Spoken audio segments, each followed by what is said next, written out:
fazer uma exposição muito sucinta em torno do tema que me foi atribuído, o tema enfim, da remissão abdicativa, da renúncia por parte do trabalhador aos seus créditos. Creio que todos estaremos de acordo. É uma das alterações mais significativas, seguramente mais polémicas, introduzidas pela chamada Agenda do Trabalho Digno. As opiniões sobre o novo regime instituído pela agenda nesta matéria são muito diversas. Há quem aplauda o novo preceito, há quem o conteste vivamente. Da minha parte, há muito tempo que acredito que era necessária alguma solução mais ou menos na linha da que foi consagrada na agenda. E, portanto, eu revejo-me, devo dizer isso, não é? Estamos num momento em que está a ser anunciada até a intenção de uma eventual revisão ou de um revisitar da Agenda do Trabalho Digno.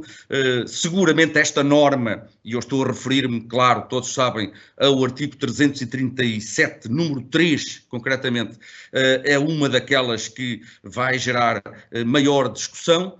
E, portanto, eu vou, naturalmente, veicular aqui aquela que é a minha opinião, sabendo que as opiniões nesta matéria são muito contrastantes e até sabendo que, porque isso é público, não é, que a atual Ministra do Trabalho, minha querida amiga e professora Rosário Palma Ramalho, também já se pronunciou diversas vezes em sentido crítico quanto a esta alteração. Mas, enfim, procurando então situar o problema tinha ou tem a ver esta alteração introduzida pela agenda, a criação, o aditamento de um novo número ao artigo 337 do Código do Trabalho, o tal número 3, no fundo, prende-se com enfim, é de grande alcance prático, porque esta matéria é das tais matérias do direito individual do trabalho, que tinha e tem uma enorme importância prática. Isto é, nós, até à agenda, o que vínhamos tendo era uma consolidada, podemos dizer assim, prática empresarial de, a quando da cessação do contrato de trabalho, ser, digamos, solicitado ao trabalhador que assinasse uma declaração por via da qual o trabalhador abdicava de quaisquer direitos que possuísse ou pudesse possuir sobre a entidade empregadora. Tornaram-se muitíssimo frequentes, não apenas nos últimos anos, na verdade é uma prática que já vem do século passado, mas creio que se foi tornando cada vez mais frequente essa prática, daí também a importância desta norma, não é? A prática de, em regra, quando o contrato de trabalho terminava, qualquer que fosse a causa de cessação do contrato, a entidade empregadora, quando pagava aquilo que entendia serem as últimas verbas relativas àquele contrato, o último salário, proporcionais de férias ou outros créditos devidos ao trabalhador, muitas vezes, eu até diria por regra, o empregador pedia ao trabalhador, às vezes exigia ao trabalhador que assinasse uma declaração, justamente, muitas vezes redigida pela própria entidade empregadora, em que o trabalhador declarava renunciar a qualquer outro direito que tivesse ou pudesse ter sobre a entidade empregadora, declarava nada mais ter a exigir da entidade empregadora, declarava estar pago de tudo quanto lhe era devido e abdicar de qualquer outra importância. Enfim, as fórmulas são muito diversificadas, mas a ideia geral era essa, de uma declaração do ponto de vista civil, diríamos, o trabalhador renunciava a quaisquer outros créditos que pudesse ter sobre a entidade empregadora, e essa declaração normalmente era considerada justamente no quadro do direito das obrigações. Bom, temos aqui um caso de remissão da dívida, da obrigação, uma remissão abdicativa, isto é, o trabalhador, credor, declara abdicar de quaisquer outros créditos que tenha ou possa ter sobre a entidade empregadora. E a remissão realmente está prevista no Código Civil, no livro das obrigações, como uma das formas de extinguir as obrigações. E, como vamos ver, durante enfim, muitos anos, estas declarações foram tidas como válidas. Isto é, a nossa jurisprudência maioritária, costumava, até à aprovação da agenda, operar aí uma distinção que dava muito relevância, que era a de saber se essas declarações do trabalhador eram proferidas a quando da vigência do contrato ou se já eram proferidas a quando da cessação ou após a cessação do contrato de trabalho. A orientação jurisprudencial maioritária que se foi consolidando ao longo de muitos anos, repito, a questão já vem do século XX e creio que se foi intensificando nestes anos, já muitos do século XXI, era, no fundo, a jurisprudência tendia, com alguns desvios e alguns acórdãos desviantes, mas a regra era um pouco essa. Bom, se a declaração for emitida durante a vigência do contrato, a jurisprudência considerava que ela era nula, porque se dizia, bom, o trabalhador, enquanto o contrato vigora, está numa situação dependente, subordinada perante o seu devedor, que é a entidade empregadora, e, portanto, qualquer declaração abdicativa de renúncia por parte do trabalhador aos seus direitos caía sob suspeita de não corresponder a uma vontade livre, esclarecida do trabalhador e ser, pelo contrário, o resultado dessa tal relação assimétrica que existe entre as partes. Já a mesma jurisprudência dizia, bom, se a declaração for emitida a quando da cessação ou após a cessação, aí já não haveria qualquer problema, porque diz-se, bom, nessa altura acaba a relação de dependência jurídica, de subordinação do trabalhador-credor ao empregador-devedor, e, portanto, de algum modo dizia-se, bom, é uma declaração que vale como remissão da dívida, o trabalhador já não é trabalhador, é um ex-trabalhador, ou está em vias de deixar de ser trabalhador, desapareceu a subordinação e, portanto, vamos aplicar aqui as regras civilísticas, o trabalhador é um credor, como qualquer credor, pode renunciar ao seu direito validamente, a não ser, claro, que se demonstrasse que tinha havido coação ou qualquer outro vício, enfim, relevante do ponto de vista civilístico. Ora bem, esta jurisprudência sempre teve os seus críticos, entre os quais eu me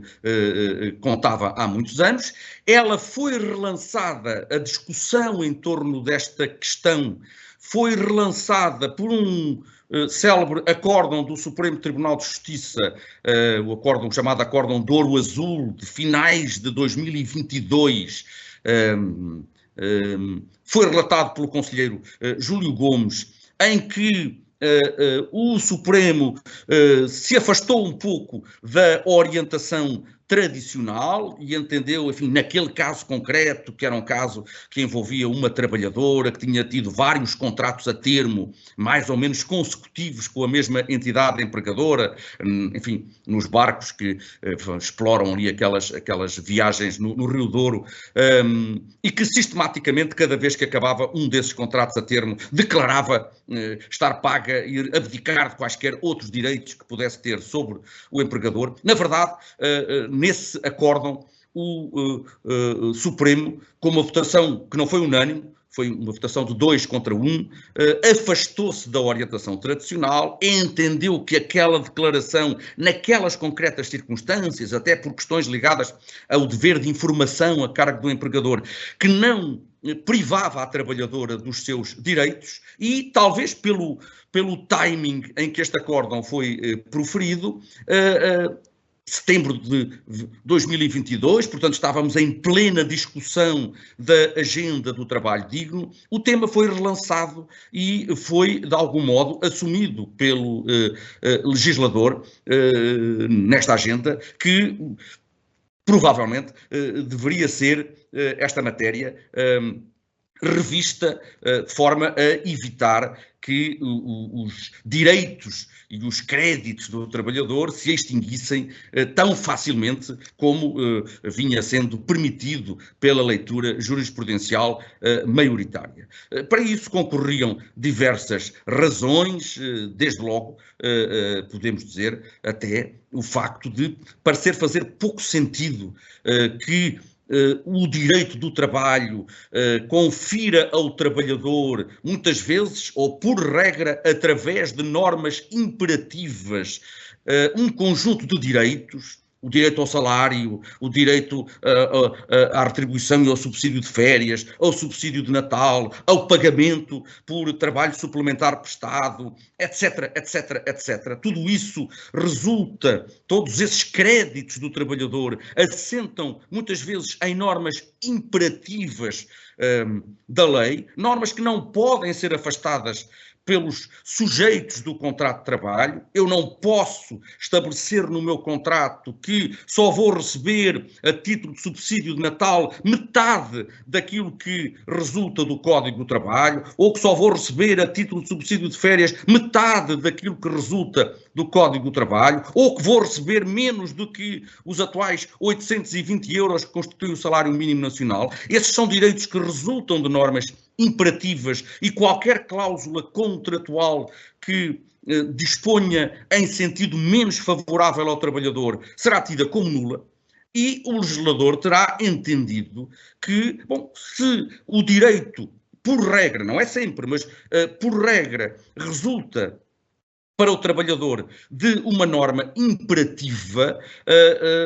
há muitos autores que dizem, bom, se a norma é imperativa, o direito atribuído por essa norma ao trabalhador também deve ter-se, em princípio, como irrenunciável. Não faz sentido nós dizermos que eu não posso estipular hoje que recebo 700 euros por mês a troco da minha força de trabalho, porque a lei diz que eu tenho que receber no mínimo 820. Se eu estabelecer numa cláusula do meu contrato que é 700, a cláusula será tida como nula e será substituída pela norma legal. Bom, há quem diga, bom, se eu estabelecer 820, mas depois renunciar no final do contrato, se só tiver recebido 700 euros por mês e no final do contrato eu puder declarar que nada mais tenho a receber da entidade empregadora, que abdico de quaisquer direitos, eu estou a esvaziar de conteúdo direitos que me são concedidos por normas imperativas. E, portanto, essa é uma questão que também lá fora é muito discutida, a de saber se, sendo, em regra, o ordenamento laboral constituído por normas imperativas em relação ao contrato de trabalho, se o corolário lógico não deve ser concluir que o trabalhador não deve poder renunciar a direitos que lhe são conferidos por normas imperativas. Por essas ou por outras razões, o número 3 do artigo 337 do Código do Trabalho veio então a ser aditado e veio estabelecer aquilo que todos que me estão a ouvir e todas penso que conhecem, passou a estabelecer uma nova norma dizendo que o crédito do trabalhador emergente do contrato de trabalho, da sua violação ou cessação, não é suscetível de extinção por meio de remissão abdicativa, salvo através de transação judicial. E, portanto, eu diria, esta é uma inovação legal que procura conferir tutela aos créditos laborais do trabalhador. Repito, muitos desses créditos resultam de normas imperativas, da lei, até da convenção coletiva, procurando o legislador garantir que os créditos não se extinguem em virtude de uma declaração abdicativa do trabalhador, que a prática, julgo eu, vinha mostrando não corresponder, as mais das vezes, a uma vontade livre e esclarecida do trabalhador. Muitas vezes essa declaração era assinada, a declaração de remissão, justamente porque o trabalhador desconhecia a extensão dos seus direitos ou porque o trabalhador, que estava a perder o emprego, estava numa situação extremamente vulnerável em que precisava de receber as verbas que a entidade empregadora lhe estava a disponibilizar e sabia que, se porventura não assinasse essa declaração, o empregador não lhe iria pagar esse último salário, esses últimos proporcionais que, em muitos casos, são absolutamente necessários para o trabalhador fazer face às suas necessidades cotidianas. E até se disse, bom, esta regra está no artigo 337, porque, no fundo, o artigo 337 diz respeito, como sabem, ao prazo de prescrição dos créditos laborais, e é uma solução que já vem de há muitos anos no nosso país, a solução de conceder ao trabalhador um certo período temporal após a cessação do contrato, para que o trabalhador possa, enfim, verificar se realmente foi pago de tudo aquilo a que tinha direito e se entender que não foi pago e, eventualmente, vir reclamar, eventualmente em tribunal, esses montantes em dívida. Ora, se a lei procura salvaguardar esse crédito do trabalhador, garantindo que ele não prescreve, a não ser após um ano após a cessação do contrato, de algum modo, digamos, com a generalização destas declarações de remissão abdicativa, estávamos a esvaziar esse artigo, porque o trabalhador sistematicamente abdicava do direito que o artigo 337 lhe concedia de, no prazo de um ano, se chegasse à conclusão que não tinha sido pago tudo aquilo a que lhe era devido, podia reclamar. Bom, portanto, a nova solução veio tornar nula essa renúncia, chamemos-lhe assim, substancialmente é uma renúncia, essa remissão abdicativa, introduziu uma exceção que aliás foi introduzida durante o debate parlamentar, quando esta alteração foi introduzida na agenda, a ideia de que convinha introduzir a exceção da possibilidade de transação judicial, isto é, claramente a norma procurou combater essas práticas muito frequentes em que o trabalhador desacompanhado, sem advogado, vulnerável no momento de extinção do contrato, porventura carente economicamente, assinava a declaração que lhe era colocada à frente pela entidade empregadora. O cenário é totalmente diferente se estivermos já em tribunal, na fase da conciliação em particular, em que o trabalhador, por regra, já tem um advogado que tutela os seus interesses, em que há um magistrado que dirige o processo e presida esse processo e, portanto, aí a lei admitiu que essa declaração de remissão fizesse parte de uma transação judicial. Nesse cenário, o legislador abriu essa exceção para justamente também, digamos, permitir que se continue a apostar na conciliação judicial e na transação, mas não num cenário extrajudicial, no cenário empresarial em que essas declarações eram normalmente emitidas. Já me estou a aproximar do final. Uma das críticas que se tem feito a esta nova solução é de que ela pode constituir um obstáculo à revogação do contrato, isto é, que o legislador, ao estabelecer por lei uma proibição genérica de renúncia por parte do trabalhador aos seus créditos, que isso, na prática, poderia ser contraproducente, porque poderia dificultar ou deixar de incentivar as entidades empregadoras a recorrerem à figura da revogação do contrato como alternativa a despedimentos ou outras formas de cessação desse mesmo contrato, mas eu creio que tenho alguma dificuldade em acompanhar essa crítica, porque, na verdade, justamente quando há revogação do contrato, isso não foi alterado pela agenda do trabalho digno, todos sabemos, a revogação do contrato, via de regra, é um sucedâneo do despedimento, é uma alternativa que o empregador utiliza para substituir um despedimento que ele desejava proceder, é o chamado despedimento negociado. Por regra, essa revogação é acompanhada do estabelecimento de uma compensação global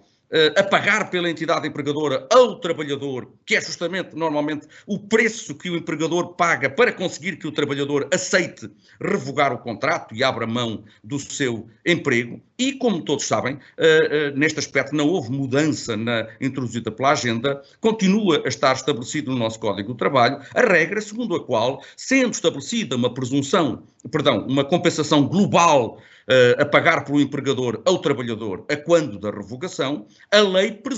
há uma presunção legal de que nessa compensação já vão incluídos e liquidados todos os demais créditos do trabalhador. Isso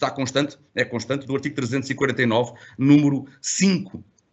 do Código do Trabalho. Portanto, eu diria, claro, que é uma presunção relativa, que não dá uma segurança a 100% à entidade empregadora, mas, na verdade, a lei aqui já estabelece um mecanismo de tutela muito alargado, também podíamos discutir da sua bondade à entidade empregadora, dizendo que, bom, se foi estabelecida uma compensação global, os créditos do trabalhador, salários, férias, Natal, horas extraordinárias, etc., tudo está englobado na compensação. Esta compensação, repito, há aqui uma presunção legal, não de que o trabalhador abdica direitos, mas no fundo a presunção de que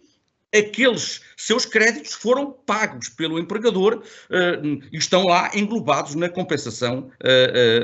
pela perda do emprego. Portanto, creio que essa crítica tenho dificuldades em subscrevê-la. Continuo a achar, e para concluir, que esta alteração é de grande significado e é uma alteração que dignifica a posição do trabalhador, proíbe a renúncia por parte do trabalhador aos seus créditos. Claro, depois deixa em aberto, e com isto termino, o valor já não abdicativo destas declarações, que essas declarações, se tiverem esse conteúdo, são tidas como nulas, mas, eventualmente, o valor probatório que se pode atribuir a estas declarações, isto é, o trabalhador que declara que já recebeu tudo aquilo que lhe era devido, se isso pode valer como uma declaração de quitação, portanto, não como uma declaração de vontade do trabalhador de abdicar de um direito, mas uma declaração em que o trabalhador, enfim, fornece um elemento de prova à entidade empregadora de que realmente pagou tudo aquilo que era devido ao trabalhador. O valor probatório destas declarações não foi afetado por esta alteração normativa, é discutível até onde é que, e vai ser interessante ver como é que a jurisprudência vai analisar estes casos, que valor probatório é que se pode dar a uma declaração deste género, tão vaga, tão genérica, quando nós sabemos a complexidade do salário, a variedade de créditos que o trabalhador é titular. Mas, enfim, já se coloca a questão num outro plano e não propriamente no plano de uma pura abdicação por parte do trabalhador em relação aos seus créditos. Eu fico por aqui, peço...